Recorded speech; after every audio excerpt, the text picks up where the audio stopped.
Кыш мезгили, бирок мына ушундай күн чыгып, аба ырайы абдан жакшы. Ассаламу алейкум. Мен айылым көрсөтүүсү Ош облусунун Алай районундагы Келдибек Белекбаев айыл өкмөтүнүн Көлдүк айылына келип отурат.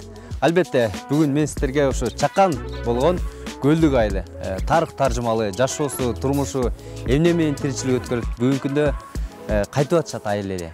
Мына ушуну сиздер менен биргеликте чогуу көрөбүз. Ош облусунун Алай районунда орун алган Көлдүк айылы Ош Сарыташ жолунун, башкача айтканда Улуу Жибек жолунун боюнда жайгашкан. Көлдүк деп өзү айтып тургандай эле бул айылда өзгөчө кооз, көз жоосун алган көл бар. Көрсөтүүбүздүн жүрүшүндө сиздерге чагылдырып берүүгө аракет кылабыз.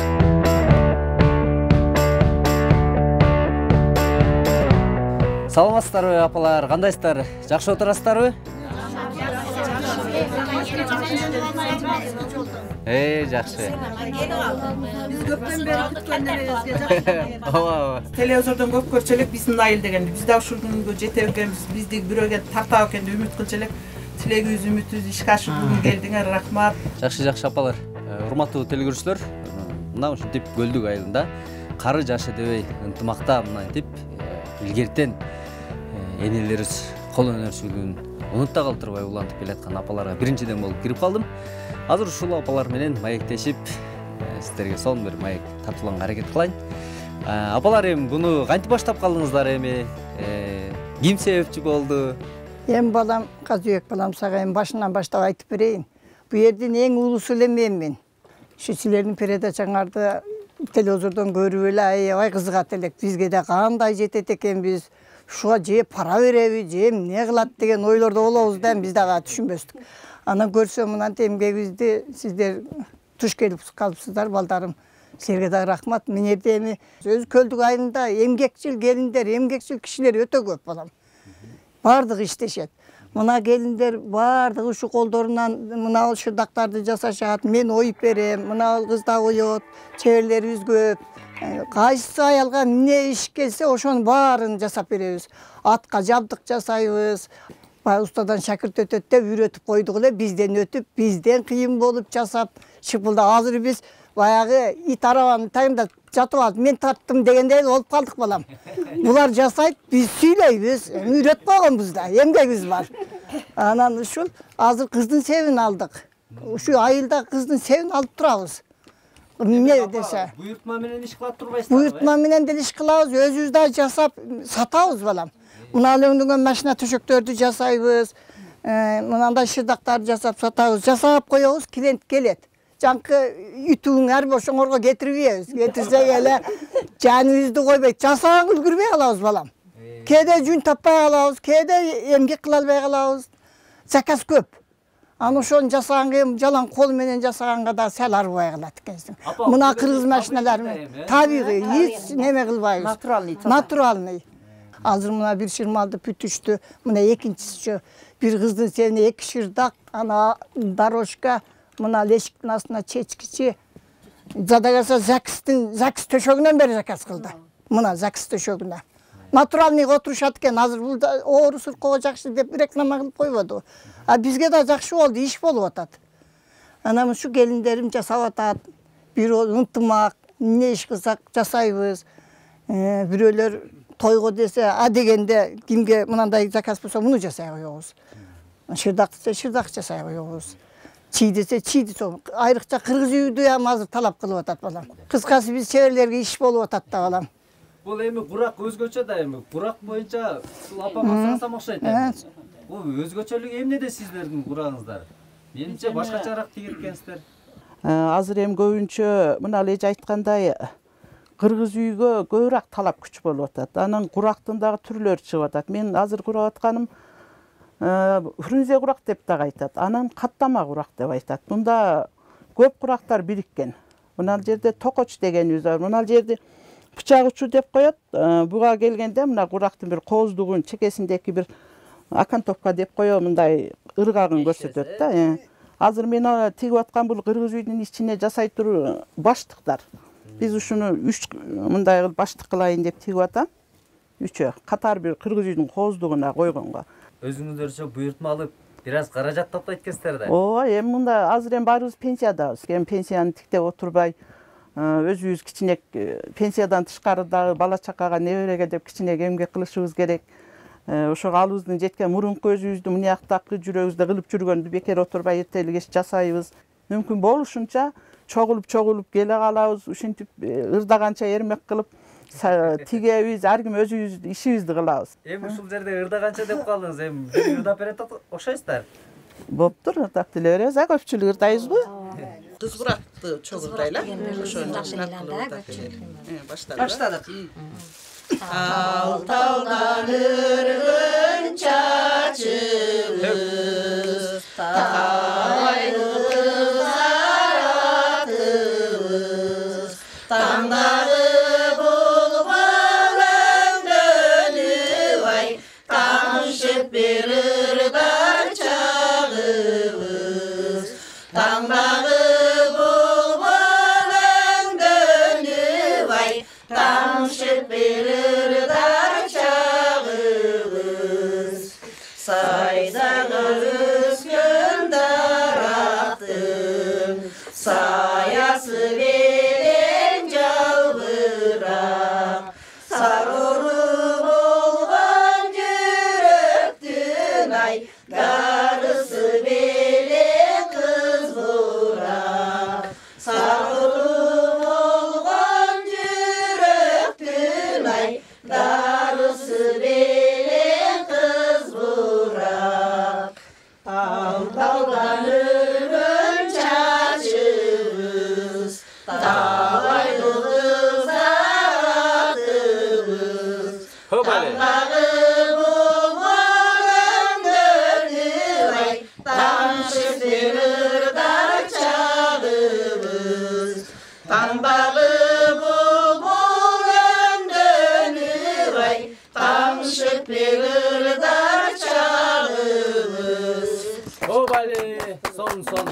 Аябай сонурдай турбайсыздар апалар. Өзүбүз кубанабыз балам, ушинтип.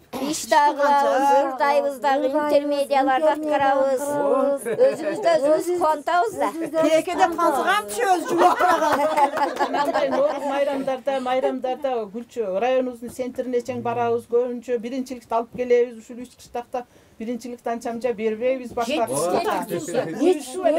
Аракет кылабыз. 11 айлык өкмөттөн биринчиликти алганбыз, мынан 5 жыл мурун балам. Бизде биринчиликте бербейбиз. Бизде коркушат айылдагыларчы. Көлдүк чатты силер бир тас деле дәрден. Биз дәрденбайбыз деле эми баардыгы ишиги бар экен да. Мынакей көрдүңүздөр. Шайыр апалар бул жакта эне дагы жаш өтүп калсак да тансага түшүп коебуз деген жери. Тансага мына ушундай ынтымактуу апалар буйртма менен мына ушинтип бир аз болсо дагы мына пенсия жашындагы апалар өздөрүнүн убактысын сонун өткөрүшөт. Буйртма берсеңиздер дагы болот, сөзсүз. Абдан сонун апалар, ийгилик каалайм сиздерге, кийинки муундарга, жаш кыз келиндерге үйрөтүп кетиңиздер. Ушу сиздердин үйрөткөнүңүздөр биздин ушу илгертен энелерден калган уус чеберчилигибиз түбөлүккө сакталсын.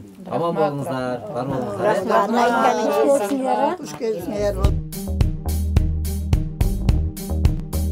Көлдүк айылында бүгүнкү күндө кандай өзгөрүүлөр жана айыл эли үчүн кандай шарттар жаралып жаткандыгын билүү үчүн айыл өкмөт башчысы менен жолуктум. Көлдүк айылы өзү 1000ге жакын калк жашайт.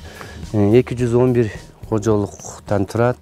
Деңиз деңгээлинен 2100 километрде жайгашкан. Негизги көлдүктүн айылынын эмеси ушу жаштар каарыган аксакалдар түзөт. Мал чарбачылыгы менен алектенишет. Топоз кармашат, майда жандыктарды кармашат. Анан негизинен бизде өндүрүш ишканалар жок эсе, ошондуктан көп пенсионерлер ушу пенсияны менен алып жашашат. Жаштардын көп миграцияда, ушу Россияда, Ош, Бишкек шаарларында ушу балдарынан көп акчадан келип эмгектенип жардам алып турушат. Эми бүгүнкү күндө ушу айыл өкмөт тараптан, эле мамлекет тараптан айылга кандай шарттар түзүлүп атат да? Эми айыл өзү негизи биздин айыл өкмөтүндө 7 айыл бар да. Анан эми бул көлдүк айыл ошо 7-айылдын бирөөсү болот. Социалдык объектилерден Мектебибиз бар, башталгыч мектеп, өзүңүздөр көп болдуңуздар, 4 жылдык. Балдар бакчасын жакын арада ачып бергенбиз. Балдар бакча менен камсыз болгон. Анан таза суусу бир аз бизде проблема, себеби ушул 2 айылга биригип тартылып калганына байланыштуу, жайдын күндөрү бир аз суу тартыш болуп келбей калганына байланыштуу ушул эшек, ат болуп сайдан алып чыгып атабыз. Эми келечеги ушул мына таза сууну дагы долбоорун даярдап атабыз. Кудай кааласа ушул долбоорубуз болуп калса, ар бир үйгө таза суу киргизгенге аракеттерди жүргүзөбүз. Эми айыл негизи жакшы жерде жайлаштыр, күнгө бет. Эң айыл көрдүңүздөр, ушу тоолуу, күнгө бет, элдерибиз аябай эмгекчил, чөп, тоют аз болгонуна карабай, башка бир чөп орунду жерлерден чөп алып келишип, малдарын багып, ушу көбүнчө мал менен киреш алып келишет айылдачы. Жакшы, рахмат. Сонун маалымат айттыңыз. Эми бир айылды бир кыдырып чыксам болчу да экен анда, Мейли, айды көрүңүздөр, бардыгы ушу айылдын эмеси. Эми бул жак азыр кыштын күнү болуп калганына байланыштуу бир аз природабыз ошондой болуп атат. Ар өзүнүн коздугу болот. Эми көрүңүздөр, ошо бардык шартыбыз ушул. Рахмат, анда мен бир айылды кыдырып чыгайын анда. Макул.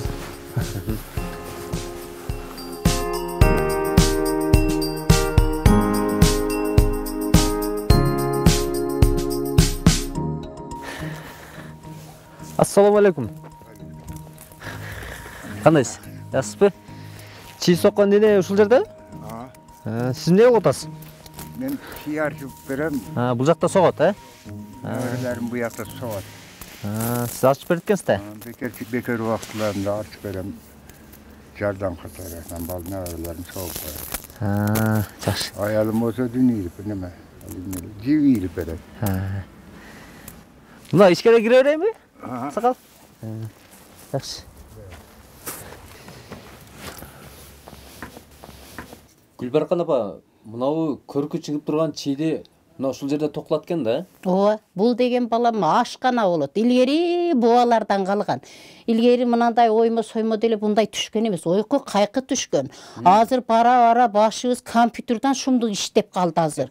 Сызып, уручкалар менен бирден кылдап, ону ороп. Илгери мына жиптери топоз менен эчкинин жүнү болгон. Азыр болсо баштар иштеле пахта жип, синтетика жип, күйө жебесинде эле азыр ошолорго өтүп алдык. Биз болсо пышык болот деп топоздун жүнүнөн жасайбыз балам. Мына бул ашкан болот кыргыздардын.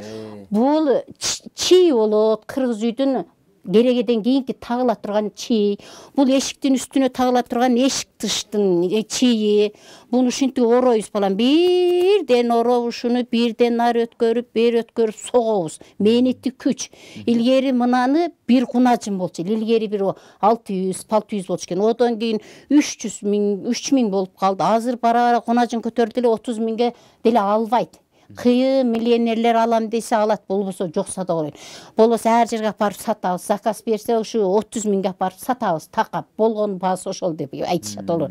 Болуптур дейсиз, кылар турган ишибиз ушулга кылайын. Мына алактай эшиктин чийи ол кошо эшиктин баш аягына чейин болот. Бул оймосу төбөсүнө чатын ашканага окшош кылып согобуз, кагылайын. Ошол биздин ишибиз. Эң кызыгы азыр муну токуп атыпсыздар да? Ооба. Мен кызыгып атам, сөзсүз таш болуш керек бе? Таш болуш керек. Таш болбосо мыналар турбайт да. Мына тыкы салып салмак басат балам. Бири-бирине мына ыкталып, мынтип сокконубузда мынандай болуп кармап калат. Мынандай катар согуп кетебиз. Анан ташы жок болсо буну кандай кармайбыз? Кармалбайт да. Илгертен калган жип, ушинтип кармап калган бубаларыбыздан ушинтип. Ошол, онун башка иши деле жок бул ушу. Ушу орой турган кыйын, жеңил таш койсок, мыналардын аралары ачылып калат. Ол чийди бая ташталгандан кийин бошоп кетет да, чийибиз буягы буякка чыгып, буягы буякка чыгып. Ошончо салмак катта таштарды ушинтип согобуз. Бири-бирине тыкыз болуш керек. Буга ушул ылайык. Мынага ками 1,5 килолук таштар коюлат экен. Болбосо болбойт балам, бул өңгүл болуп, тим эле жаман болот. Мыналарыбыз ham ушундай текши, бир из менен андай сыдырат. Сыдырганда мына жип тыкс болуп, мынакка текши кетет, мынандай болуп. Жөн койсок үстүгө кетсе, мынандай сар мынакка чыгып кетет. Утур белгисине мынтип коебуз. Мыналардагы атайын атайын аралатабыз, аралатабыз. Мына чийлерибиз мындай соккон жерлерди мынтип белгилеп алабыз. Аны оймобуз сыртка кетип кыйшык болуп калбасын түздөйбүз. Манастыян салып согуп көрдүк, ар нерселерди согуп убагында сатып көрдүк. Эми азыр ушу оймо болуп калды, Кыргызстанга деле оймо салып калдык илерте эле. Болгон ушул чийибиз өтө татаал ушу. Бирден кычкач менен жулуп алабыз. Агыс этегинде жулабыз, пышкан малды. Көгүндө жулсак мына муунду арчып атканда ничке болуп калат, мынтип тарткенде шылк этип сынып калат. Пышканда тартабыз, сап-сары болгондо. Айт мына чийлерди, пышкан чийлерди. Ана көгүндө пышелек чийлерди кошуп койсуңар деп алышпайт. Жап-жашыл экен деп. Саргайганда ушундай пышканды чи ийилбейт дагы, сынбайт дагы. Мындай арчыганда жакшынак арчылат. Азыр мына тагам арчып атат го. Ошондо жакшынак арчы. Эгерде ничке чи болсо, баягы жерге таштаганыбызда кургап калганда кылчыңда ушинтип эле кылчың деп эле сынып калат. Пышканда тартып ушинтип согобуз чийлерди. Апа, азыр эми сиздин айтууңуз боюнча менети аябай күч экен да. Күч. Ташты көтөрө албай эле. Унутта калып барбайт абы? Жок. Эчтеке болбойт. Эч унутпайбыз. Жаштар үйрөнөт абы? Жаштардын баары үйрөнүп, азыр мынанын пулун укканда эле сүйүнүп алышат, артынан ээрчип. Кандай кыласыз? Мына жерде мынаныкы бар, мына жерде мынаныкы бар, мына жерде мына четтин оймосу бар, мына жерде тумарча деп айтып берем. Бону соккондо деле ошондой бирин аласың, наркыны такка басып койсуң, биркини үстүгө аласың деп айтып берем. Баарды эле жаштар пул жинс болуп калбатып, кайры барсак деле. Ошо пул көтөрүп, баары ушуну кыдыргандай кылып, ушуну үйрөнөйүн деле баарыбыз эле жанталашабыз.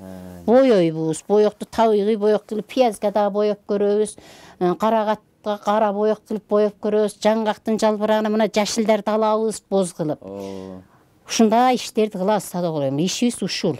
Ушул Кыргыздын эми илгертен бери келе бубаларыбыздан калгандар да. Эми ушуну сөз унутта калтырбаш керек. Калтырбайбыз.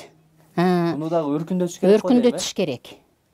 Азыр жалаң темир үйгө өтүп кетишти эле, темир үйгө окуй чагылган түшөт экен деп, эми бизде кайра кыргыз үйгө өтүп калышты кайра. Бир алдыңын үйлөрүн бүт сатышты. Бардык эле көлгө кыдырат үй салган, азыр көрөсүңөр. Илгерки Сайзыбандагы жеркапа үйлөр бар. Ошолорго өтүп кетти. Эми кайра ушуларды көрүшүп, баягы аңгыла-шаңгылар тас жаман жакшынак кайра бул жыгач үйгө өтүп калдык, арчы үйлөргө.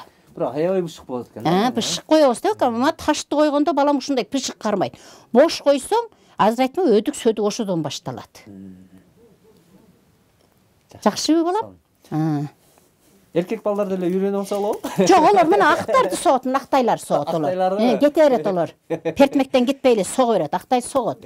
Тагам тиши арчып атпайбы? Онун кечтеси мындай согуп аткан өзүбүз деле адашып калабыз, болбосо жок. Дагы апа ана чийде бирден кычкач менен суруп алабыз. Жер катык, таштак bizde. Да күн жааганда кичинек жумшап калса, кичинек алабыз, болбосо мыналарыбыз кабарып кетет. Өтөт. Түттөн аласыз, түттөн алып бирден тартасыз. Оны тартпай мындай жерден алсак, мындай сынып калат белинен.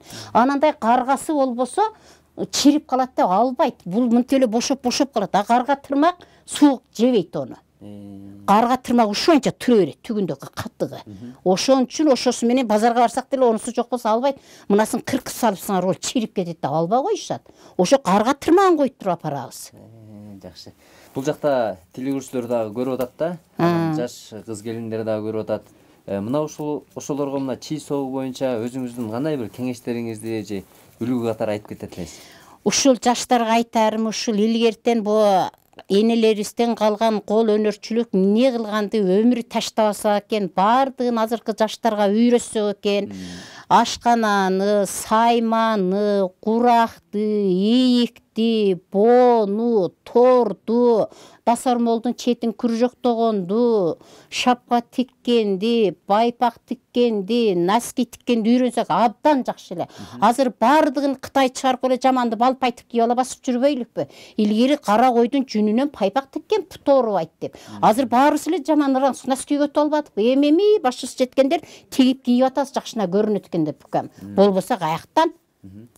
Үйрөнүшсүн, Үйрөнүшөт. Кудай кааласа биздин келиндердин баардыгы үйрөнүп тигип атат айнанайын, эчтекесинен калбай эле. Сонун. Мына ушундай айылда жана ишенимдүү түрдө айтабыз. Айтып атат апабыз. Мына Көлдүк айылында Кудай кааласа мына кийинки муундар ушу шырдактарды, ушу апа айткандай бүт баардыгын чи мына ушуларды ушул жерден келип үйрөнүп кетсеңиздер болот. Ооба, келе берсин, үйрөтөбүз. Кайерден келсе деле үйрөтөбүз айнан. Рахмат апа. Анда мен айылды бир кыдырып чыгайын. Уруксат берсеңиз. Майлы балам, келгениңерге чоң рахмат. Пайгамбар батасын берсин, бай дөөлатын берсин, жолуңар шыдыр болсун, жолдошуңар кызыл болсун. Ушундай жүрө бергиле, элдин рахматын алгыла, элдерди ушундай телевиденияга чыгаргыла. Келгениңерге чоң рахмат. Будан нарда сапарыңар байсалдуу болсун. Аллаху акбар. Куш келипсиңерби, балдар? Чоң рахмат.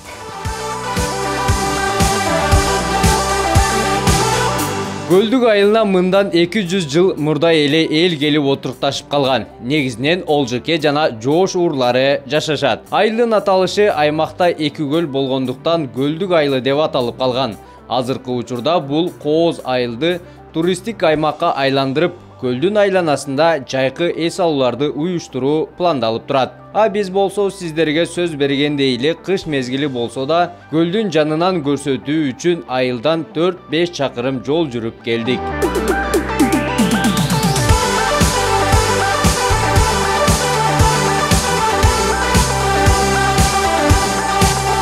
Көлдүк айылынан бир 4-5 чакырым алыста жайгашкан. Мына ушундай көл. Азыр бул жерде өзүңүздөр таң калып, бул жерде кандай көл? Бүт эле ак кар басып турбайбы деп ойлосоңуздар, азыр тоңуп муз болуп турат. Жайында аябай сонун жаратылыштын бир кооздугу, ажайып бир сонун болот. Бул жакта ошо айыл тургундары балык улоо менен алек. Өзүңүздөр билесиздер, баягы кышында музду чагып алып, атайын тегерек кылып алып, ошол жерге жем салып, балык улап, мына ушундай айыл эли кышында ушундай өзүнчө бир сонун кызык жашоо менен бар болот. Азыр барып чогуу биргеликте көрөбүз. Чындыгында бул жерде муз өтө калың. Айтайын дегеним, азыр бул жерде мындай чагылган жерди көрсөтөйүн.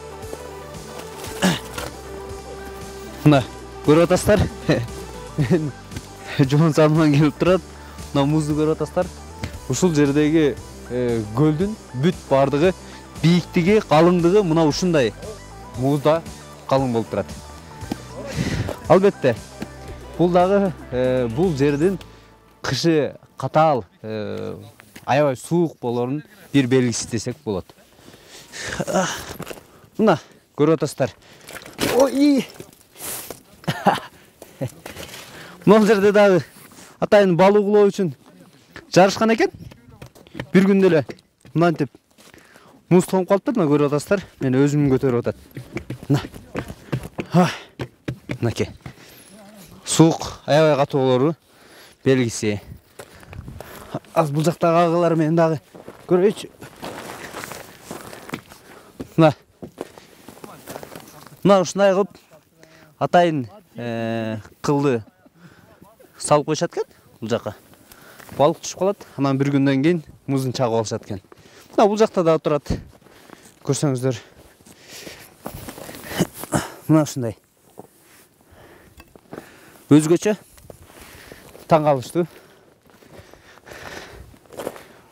Күндө келесиздер бул жака? Күндө ушу мал сал караганы айылдан жок дегене 1-2 адам кабар алып келет да. Ит куш кышындасы билесиңер. Бул жерде жылкылар бар, топоздор бар. Бул жер жайлуу экен да? Жайлуу да. Анан исмендешип, өз чүт менен жайлоого келебиз. Бардык жаңылыкты ушул жерде айтып барат. Кечкирде айылдын группасы бар. Эгер ит куштун издери түшкөн болсо,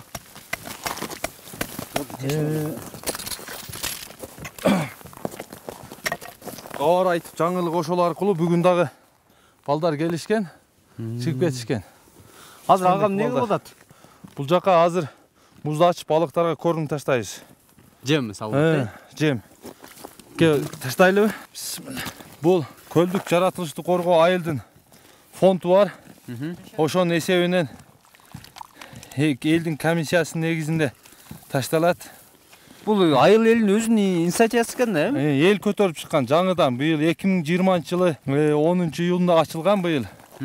Бардык уставда жазылган шарттарыбыз.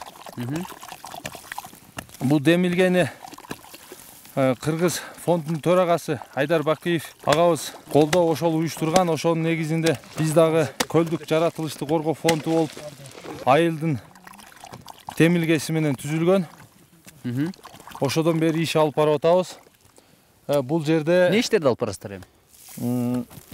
Келген меймандарга негизи буга чейин шарт болгон эмес. Жолдорубуз bunday кышындасы машиналар бир дагы келе албайт эле. Будан мурунку жылдары. Биринчиден жолго көңүл бурдук. Топурак эле да эзилип кетет эле. Шагыл таш өткөнбүз. Азыр жана жолдо келатканда көрдүк го, кыйынчылыксыз эле жакшы келди машиналар. Анан келген меймандарга мына мусорга балдар карап атышат. Бир 4 жерге мусорный ящик коюлган. Бир 2 жерде туалет орнотулган. Ошо фонддун эсебиненчи. Экологиялык тосмо бар айылдын этегинде. Ошодон түшкөн каражатка ошо өзүнө жумшап атабыз да. Ал тосмодон канча төлөп киришет эми? Ар бир адамга 50 сомдон каралган ал жерде. Кайсыл жактан келбесин? Любой Кыргызстандын жараны ошондой токтом чыгарылган элде. Андан түшкөн акчанын баары комиссиянын негизинде. Кайра эле ушул жакка. Шот ачканбыз, шотко түшөт. Шоттон акты түзүлүп алып, ушу жем жана жолго жумшаганга, соляркага, машинага, жана мусорну караган балдар бар. Ошолорго Азыр эми кыш мезгили жаратылыш баары башкача да. Жайында сонун болуп калат да бул жер. Эми максаттар бар. Жайындасы Кудай кааласа быйылкы жылы да элде жакшы сөздөр болуп атат.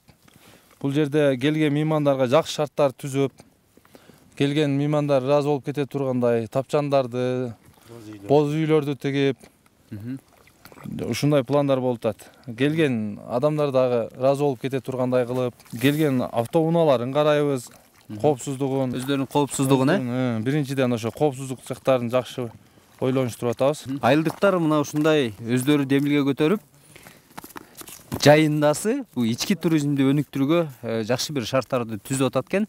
Албетте эмне дейбиз, мына ушул учурдан пайдаланып, мен кышында атайын келдим. Жайында дагы келебиз буйруса. Жайында мен азыр көрүп атам, ишенимдүү түрдө сиздерге айта алам.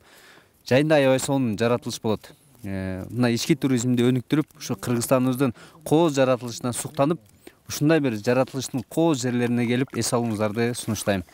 Дагы нерсе мына биздин өзүнүн айыл өкмөттүн колдоосу менен болду баардык нерсечи. Дагы мына жазындасы ачылгандан кийин бул фонддун эсебинен балык дагы салганбыз да бул көргөч. 15 миңден 2 пакет 30 миң балык салынган. чабактар, Чабактары да. Ошо дагы быйыл дагы пландар бар. Демек, эс алуучу келгендер бул жерден балык тутса да болот экен анда. Балык тутуп атат, жакшы. Бардык эме менен торго гана тыюу салынган. Кайырмак менен балык тутуп бергенге болот. Балык ушундай алабыз да чокулап. Кайырмак таштап коебуз. Болбосо тоң кылабыз да бу жерде. Эрте саар менен келип алабыз ушинтип. Бул бир күндө эле ушунча калың болуп калабы, Бир күндө суук да бу жер. Эми бул жерде балыктын кандай түрлөрү бар? Балыктын түрү айтмакчы. Асман бар. Асман бар. Бул жазындасы Талстоловдон салганбыз. 30 миң штук. Карп бар, будан мурунку жылы салынган. Одан дагы 4 миң штук салынганбы? Ошондой салынган.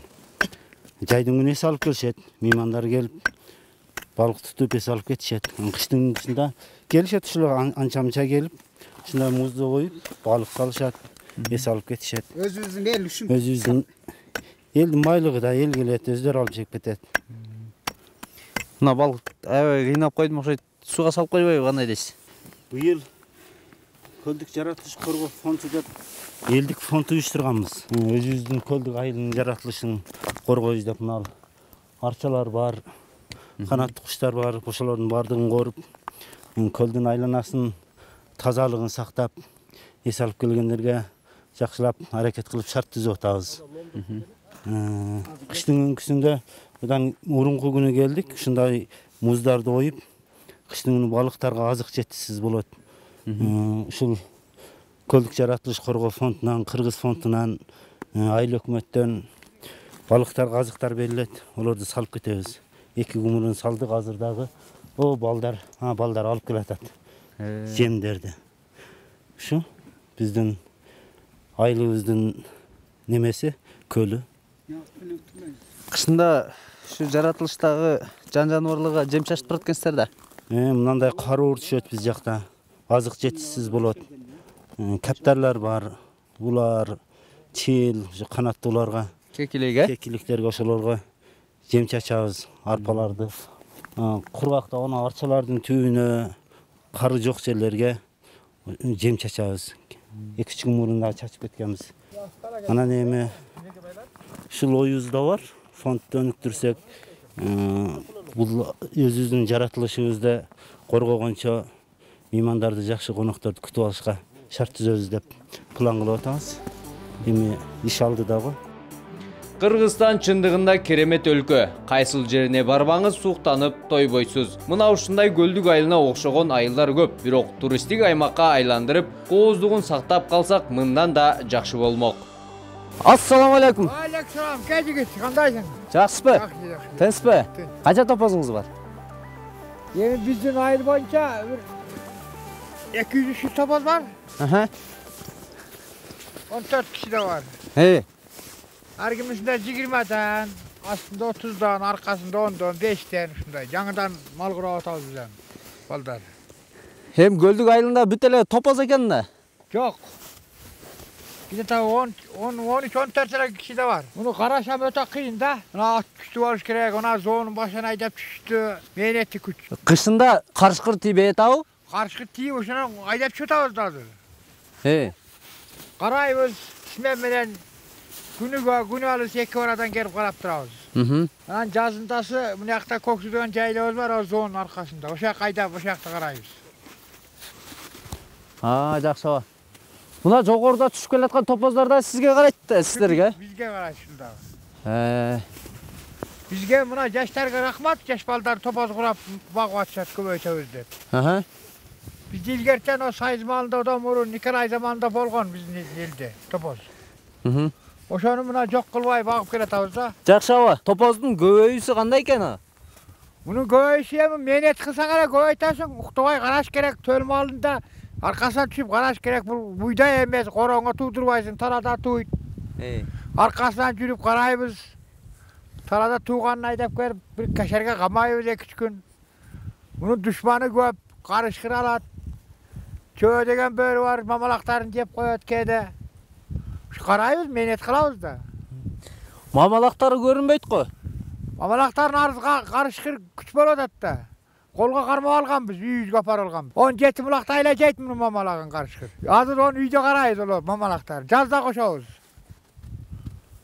Аба өзүңүз канча жаштасыз? 64га чыктым мен. Ушу менин кесибим шопур. Шопурчу кылам дагы эле. Ушу ата бабам алып келген топозду ушу жок кылбай багабыз. Ушу малдын аркасынан тиргир кылабыз айыл. Биздин айылда. Эми мына жаштарга рахмат, жаш балдар көбөйтүп атышат. Bunun baası kандай eкен aba?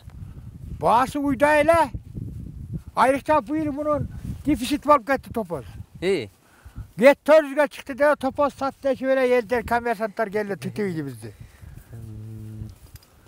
Ana satavuz komersantlar geldi özleri korovuzdan alıp gidet. Mal bakka barmağın için ayta uşunun arkasından tirilik kılavuz da. Bizde almörük, görü otasına kurugom, aydayat yok, zor taş. Ver ayda onu aba. Mal menen tirilik kılavuz. Janaşa turup aytko bu atlar? Bu atlar topozga minген atlar da. Bular kaça uşat balдар. Oşoga janaşa turbay atat. Da kit de işe geçir koysa bir de atsa gerek da. Ulagalı ürsek bir dep be. Жақсы aba. Aba эми bu topozdu көбөйтүп атабыз деп атабыз. Анан сатуу маселеси быйыл жакшы деп атабыз. Анан негизи буну дагы да көбөйтсө болобу? Буну көбөйтсө болот. Мунун мээнетине чыдабай атпайбы? Жанагы айтайын дегеним тоют маселеси кандай? Тоют маселеси 2 жылга чейин тоют беребиз мамалагында, тай торпогунда. Анан кийин мына жайытка коюла багабыз. Тоют жебейт. Анан мамалагында колго багабыз. 2 жыл. Карышкырдан коркуп алабыз, болсо мамалага деле мына талада жүрөт, карышкыр жеп коет да ошондон коркуп кармап алабыз. Атты мине кылып. Ат каякта, кээде анандай жерге жөө чыгабыз. Кээде ат минебиз түз жерде. Жакшы. Аба. Bunun eti, sütü qanday? Bunu yeri sayız malda saat sanki verip sayız malında. Mayın tapşırat ele. Sapkozgo. Hazır savayt. Kim sayt bunu emi? Mamalaktarına beriletken onda. Mamalaktarına beri. Mamalaktar çoğun bolot. Aran hazırkı yaşlara bunu sağan yaşlar az ele. İlgeri çekeden sayt ele. Yaş karı dövey. Yetti kaloriyalı bolot. Öte şirin. Bunu yapay mal talada jüröt. O büyüktirdi. Oşonu karma bağvatağız emi. Bu gitne bizim yerge. Yetti satsak pırı bıl. Sağ içsek sütü dele paydalı sağayız da sağsakka jakşı. Mayı da jakşı olsa erege. Sarı mayı da kaloriyalı bolot. Emi sağanlar var sağıp sarı mayıqlı alışat. Jayloga çıkışıp. Ana mına kiçinekay kokuneler bu elderdi ki. Yayındası jayloga çıkat. Bizde aydayan çok. Yazda gelsen görürsün. Bunu her köl bolot. Bunday kakaragalar taş, kık seyip bir böyle seyip durup egin aydayız buga. Arpa aydayız. Çöp kılağız da şulardan. Her gün özünün yerini tos olgan için maldan korup. Aydayan taz bizde. Buna ошентип айылдын тургундары ушинтип жыргалчылык жашоодо жашап атабыз deň. Kudaya şükür Yok teşkil emez, Kudaya şükür var buna. Ayılda mehnat kılsan dile yaşa bola öğret. Mehnat kılış gerek, işteş gerek. Ana mışıktın balasına peşken tüyünde çeteversen kim bilir sana avukattı. Dur. Tıra. Mehnat kılıp iştesen rahatın görürsün. Bundan tip suqa qaravay. Mana yaşlar uyuşturup köldü sponsor qılıp bu yerde turizm qılaz dep atat. Bu yerde dağı gel mehnat qılıp turistler gelse iştese bolat. Oqat satsa bolat, qımız satsa bolat, ayran satsa bolat, qaymağın satsın. Topoz жөнүндө сонун маалымат айттыңыз. Эми айылга көбөйтө бериңиздер. Рахмат болот. Муну көбөйтө бердиге дейт бар, Кудай калса көбөйтө бер.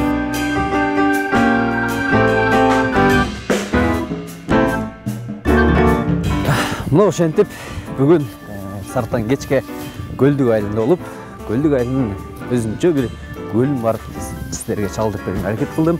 Кийинки эфирден көрүшкөнчө аман болуңуздар. Сіздер мен Қазыбек Мансат болуп, мен айылым көрсөтүшүм.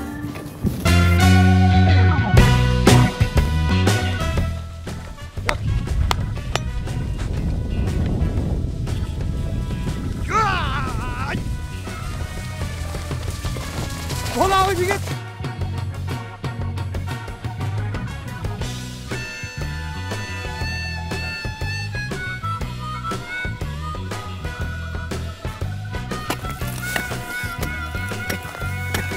Muz şaşırayıp durbayı bu yakta.